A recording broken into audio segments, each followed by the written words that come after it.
भगवान बाबा हनुमान जी को प्रणाम, महान त्यागी बाबा झुंदेव जी को प्रणाम, परमात्मा एक।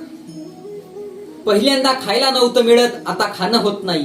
पहिल्यांदा खायला नव्हतं मिळत, आता खाणं होत नाही। आणि या सेवकाजवळ थोडासा का पैसा आला, याच्या बैठकीला जाणं होत नाही, एखाद्या भगवत कार्याला जाणं होत नाही। महान त्यागी बाबा झुंदेवजी यांनी स्वतःवरचे दुःख दूर करून या समाजातील लोकांवर जे दुःख होते ते महान त्यागी बाबा झुंदेवजी यांनी निष्काम भावनेने ते दुःख दूर केले। म्हणून या मार्गामध्ये येणारा प्रत्येक सेवक हा सुखी आणि समाधानी झाला। या मार्गाबद्दल सेवकाला काहीतरी ज्ञान प्राप्त व्हावं याकरिता महान त्यागी बाबा झुंदेवजी यांनी एका बैठकीची स्थापना करून दिली।